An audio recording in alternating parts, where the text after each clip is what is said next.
Hello everyone, this is ANURADHA Sharma and you are watching my channel IELTS with ANURADHA. Section 1.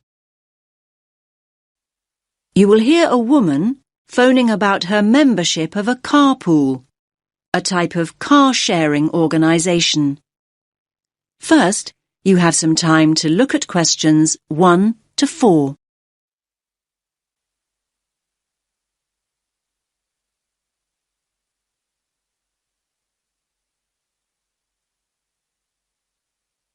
Listen carefully to the first part of the conversation and answer questions 1 to 4. Hello, your carpool. How can I help? Oh, hello. Look, I used one of the cars earlier and I want to complain. I'm not one to make a fuss usually, but this isn't the first time there's been a problem. I'm getting fed up with it. I'm sorry to hear that. Can I take your membership number first? Yes, it's 520016. 520016. Is that Julie speaking? Yes, Julie Gold. Hi, Julie. Now, let me just check your booking. Your complaint's about the most recent booking, is it? Well, yes, this complaint is. But like I say, it's not the first. OK, so that was the Fiat. Registration number YPT723S in City Street this morning at 10:30? Yes, that's it. But no, I think it was the car in Baker Road. My records say City Street. That's the grey Fiat. Oh, yes, Baker Road was yesterday. And that booking was fine? Well, yes, that one was. Good. So what exactly was the problem today then? Now you have some time to look at questions 5 to 10.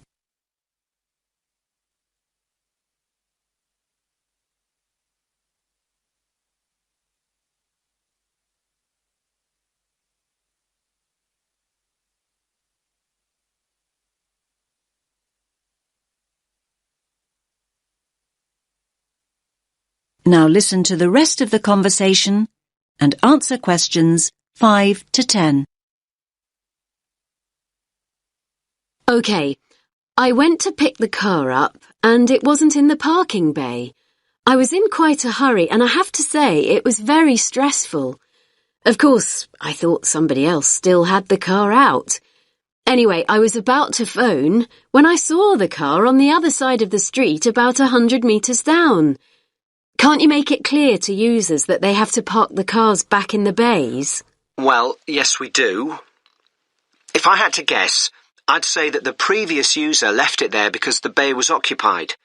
We'll phone to check and find out, but that's the most likely explanation. But people aren't supposed to be occupying the parking bays, are they? Well, no, but they do. They usually think it's okay to park for a few minutes. Well, in that case, shouldn't members wait until somebody comes back to get their vehicle? I mean, in that situation, I always hoot and keep on hooting to alert the car owner to the fact I'm there and that I expect them to move. It usually takes only a few minutes. I wish people would show a little more patience. As I say, I'll phone and... There are other things I want to discuss. When I did eventually get to the car, I was shocked at how filthy it was, both inside and out. The wheels and the bottom of the vehicle were covered in mud. Inside, the carpets were muddy too, and the back seat covered in dog hair. It's pretty obvious that the last user had driven out to the country to take his dogs out walking.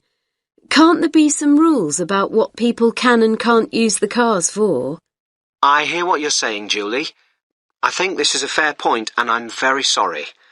I certainly will call the previous user to take this up.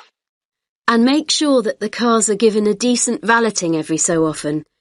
Right, one more thing. Once I'd dusted off the seat and found the keys, I expected them to be left under a seat or in the door compartment. I finally started up the engine. I was dismayed to see how low the fuel gauge was. This has been the case before and it's really annoying. I thought the membership regulations state quite clearly that it's the driver's responsibility to fill up when the gauge goes below the quarter full mark. Am I right? Yes, that is what we say. So how come I had to sort that out before I could get on with my journey? Look, I think all things considered will compensate you for your experience today. How does that sound, Julie? Are you going to scrap the payment for today's booking? Well, I could do that, but now the booking's on the system, it's complicated. I'd rather offer you complimentary hours. Today's booking was for 4 hours, so we'll say you have 4 hours of uncharged usage taken off your next bill. But what if my next booking is for less than 4 hours? Don't worry. The booking will not be charged and the remaining amount will automatically go forward to the booking after that. All you have to do is key free hours into the comments option when you make the booking online. OK. I guess I should say thank you, but I'm still very cross. That is the end of section 1. You now have half a minute to check your answers.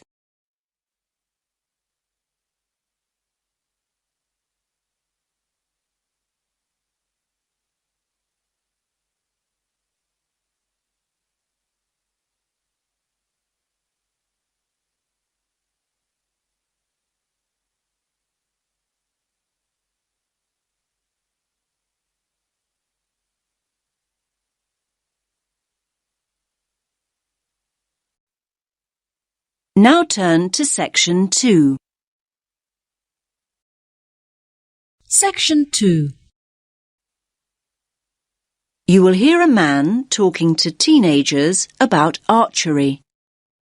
First, you have some time to look at questions 11 to 13.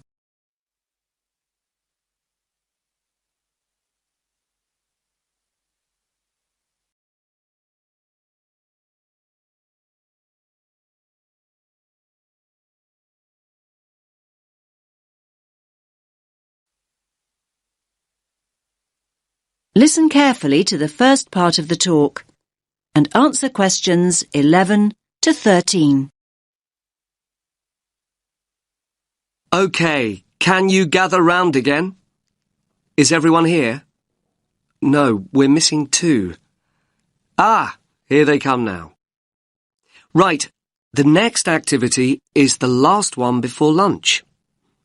So, archery. And I can tell you this activity is the favourite of a lot of our visitors. It's great fun and very relaxing. It can also be competitive. I think we should get the idea, have some practice, and then introduce a bit of competition, if you're up for it. Good idea? I'm going to start with the basics. Archery is the practice, or art, some might say, of using a bow to propel an arrow. Archery was initially used for hunting and combat, an important aspect of warfare in the distant past. Today, archery is largely a recreational activity and sport. The very first bows and arrows, and we're going back thousands of years, were very simple. The bow was straight, but bent into a curve when the string was pulled back. The further back the string was drawn, the greater the tension, and the faster and further the arrow flew. Later, bows were designed to be curved. This meant there was an existing inbuilt tension, and the archer, that's you in a few minutes, exerted less energy drawing back the string. When curved bows were not in use, they were unstrung. That means the string was taken off, so that the bow was not left in a state of tension. I think it's interesting that almost every culture had bows and arrows at some point during their development. Of course, we've all seen Native Americans with bows and arrows in the movies, but the very oldest bows originate from Scandinavia and Northern Europe. The use of bows and arrows died out with the invention of firearms, though I must point out that the earliest gunners were far less efficient than an expert archer. Archery as a recreational activity started to become popular not long after that. Anyway, that's enough history. Do go online, though, if you want to know more. Now you have some time to look at questions 14 and 15.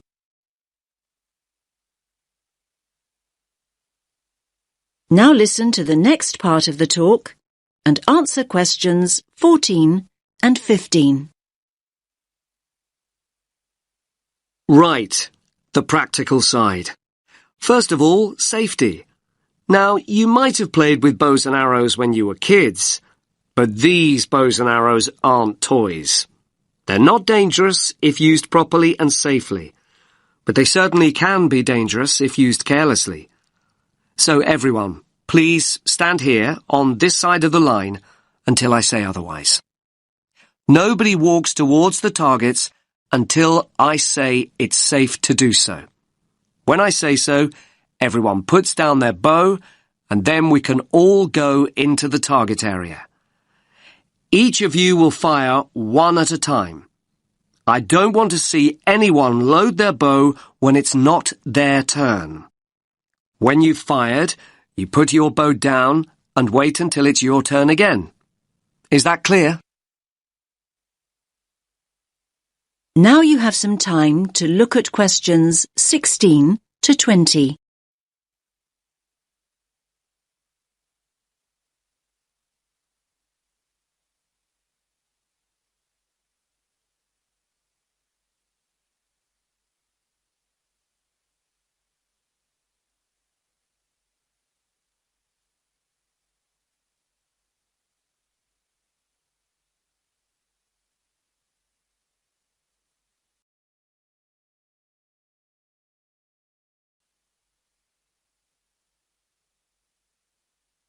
Now listen to the rest of the talk and answer questions 16 to 20.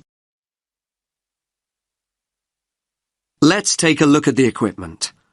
The bows are fairly heavy. You might be surprised. We'll spend a moment practicing holding the bow properly before we load one up.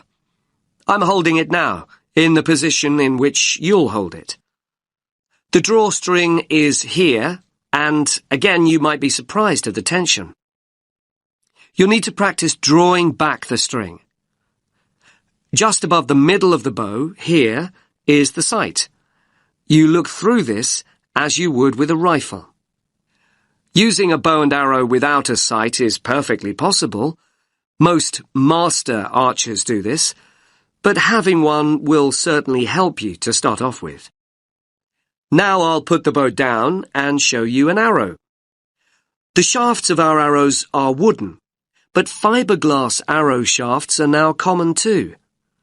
Traditionally, as I'm sure you'll know, the fletching at the top of the arrow, not the tip end of the arrow, was made of feathers. We have some arrows with feather fletching, but we also have some with what we call vanes. That means the fletching is made of solid plastic. All of you have a quiver with 6 arrows in it. You should tie the strap of the quiver around your waist, like this.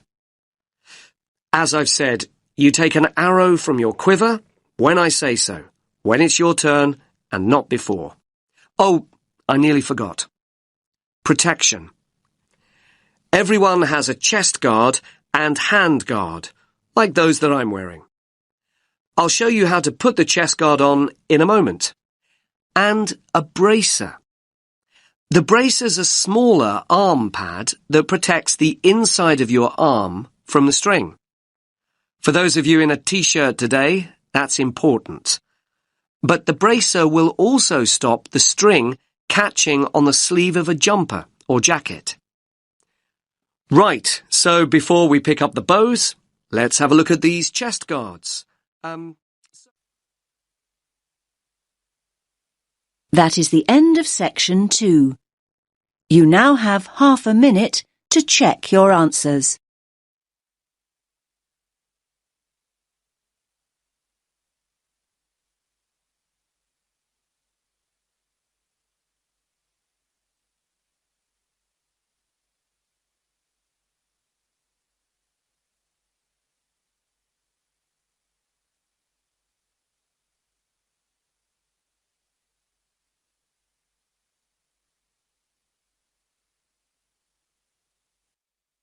Now turn to Section 3. Section 3. You will hear a tutor giving advice to a student. First, you have some time to look at questions 21 to 28.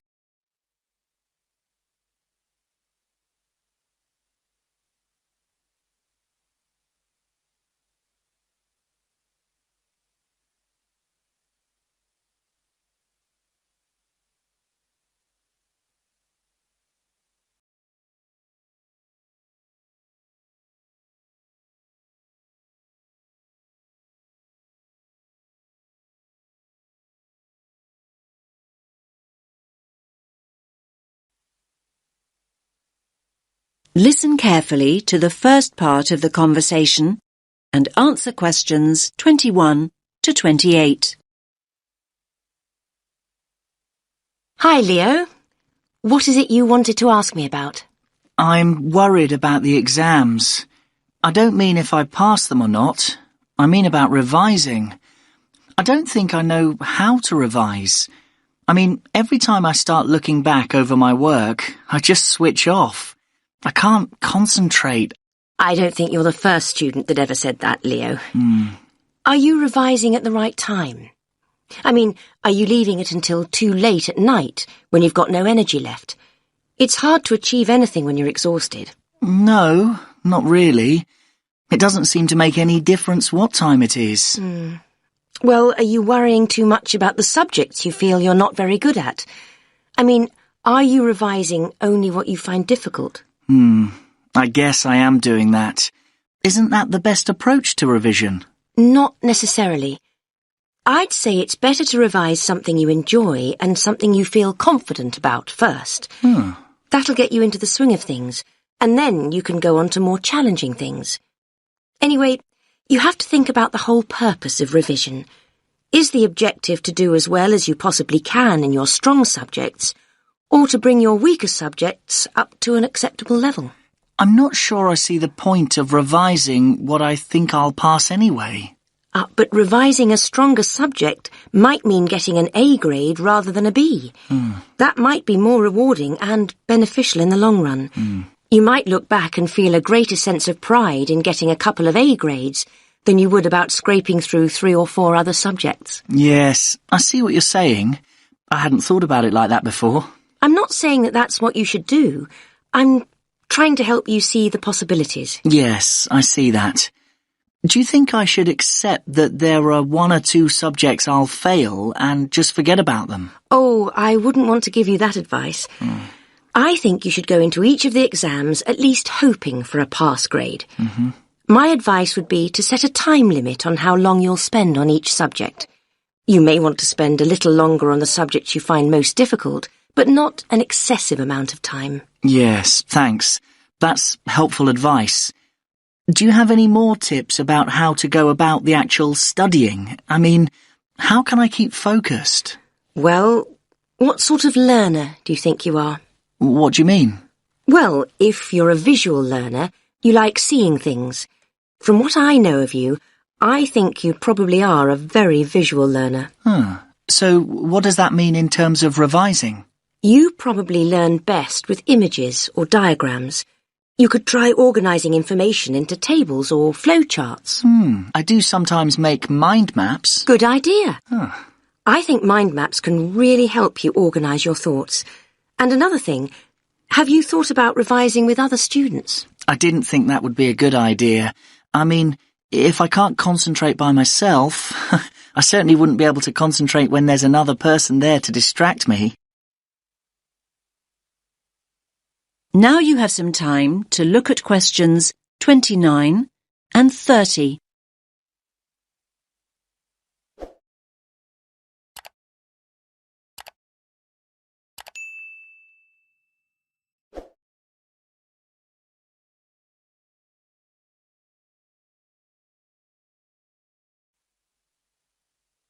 Now listen to the rest of the conversation and answer questions 29 and 30. That probably isn't true. Another person might help you focus. Lots of students get together with a friend, sometimes in groups, to revise. They usually work out some sort of structured procedure.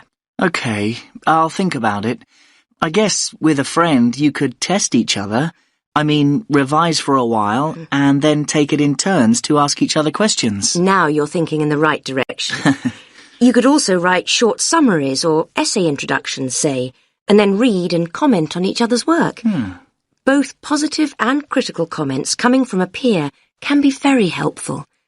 There are all sorts of collaborative strategies and, apart from anything else, having company is so much nicer than struggling through alone. OK, you've given me a lot to think about. Thanks for your time. I feel much more positive than I did. I'm really glad to hear that. Coming to see me in the first place was very sensible. Do come back and tell me how things are going in a couple of weeks.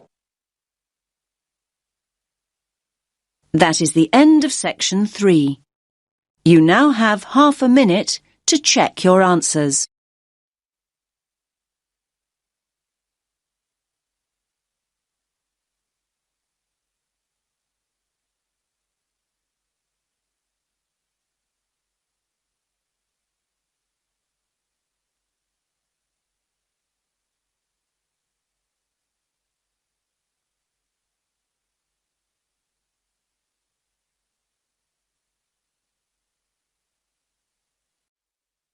Now turn to section 4.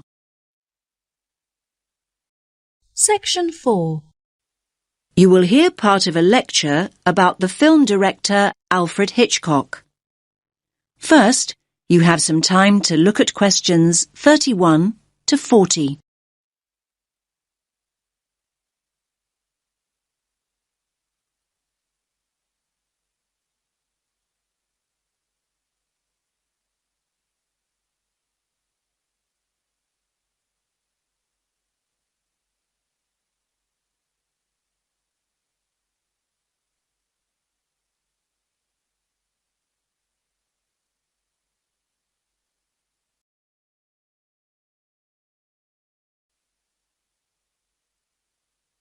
Listen carefully to the lecture and answer questions 31 to 40. We've been talking about prominent film directors, and today I want to talk about one of the most influential directors of them all, Sir Alfred Hitchcock. I doubt there's anyone here who hasn't seen at least one of his movies. Let me give you some film titles. Put your hand up if you've seen it. OK. The Birds. Vertigo. Rear Window. The 39 Steps. Marnie. And, of course, the most famous of them all, Psycho. OK, good. I can see you're all familiar with Hitchcock then. Now people assume that Hitchcock was from America, perhaps because he spent so much of his life working in Hollywood, but he was in fact born in London in 1899. He didn't actually emigrate until he was 40 years old.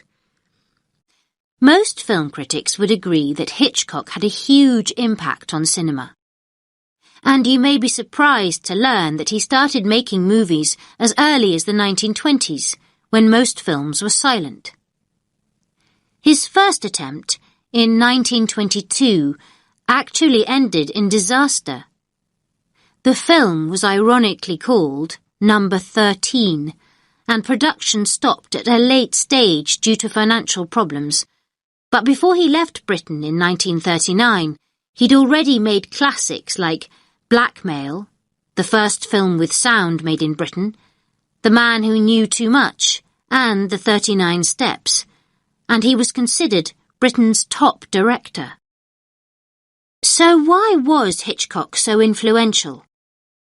To start with, he pioneered techniques, especially in the genre of the psychological thriller. He was known as the master of suspense. During a career that spanned more than half a century, Hitchcock created a distinctive, perhaps unique style. One of his innovations was to use a camera the way a person watching would. This gave filmgoers the sense that they were voyeurs rather than just viewers. He exploited camera angles and used innovative editing techniques to build suspense and maximize anxiety. His eye for detail was astonishing. Did you know that the famous scene in Psycho in which Marion is murdered in the shower took a whole week to film? Yes, a scene little more than a minute long. There were around 60 camera positions, and the set had to constantly be deconstructed and reconstructed. Today, that kind of almost obsessive perfection simply wouldn't be cost-effective. A week filming one scene would blow the budget.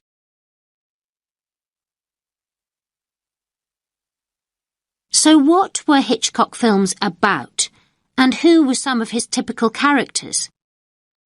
It would be wrong to say that Hitchcock made horror movies, suspense movies or psychological thrillers, but not horror. Hitchcock rarely showed acts of violence. The effort went into building up tension, creating a sense of unease. The viewers know that something terrible is going to happen.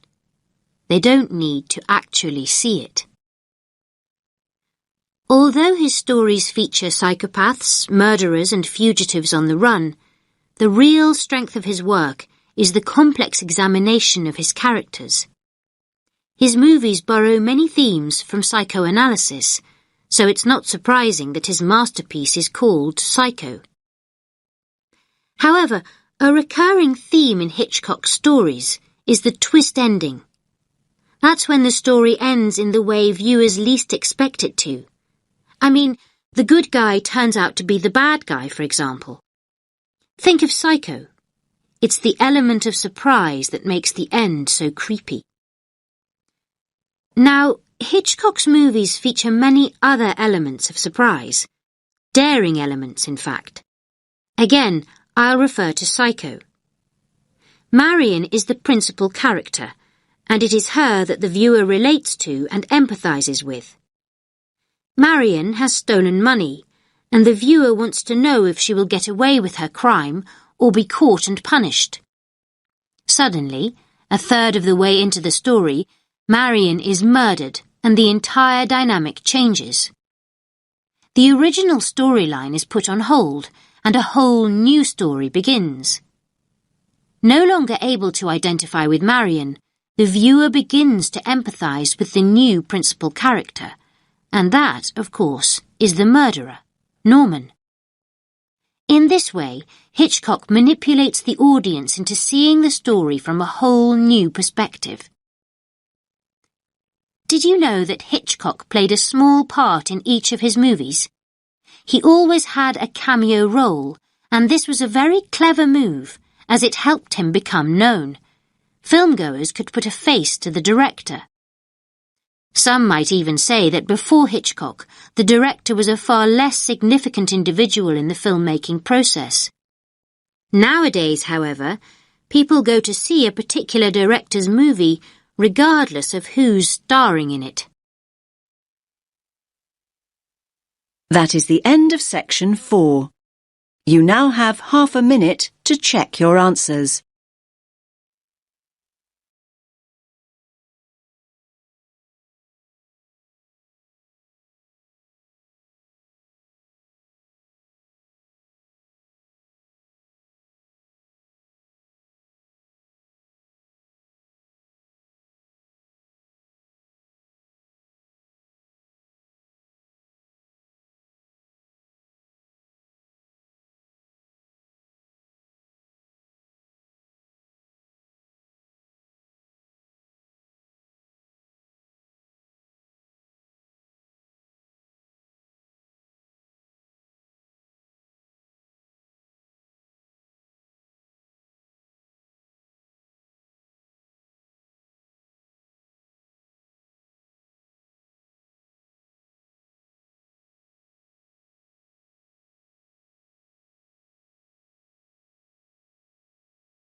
Thank you for watching and stay tuned for more videos.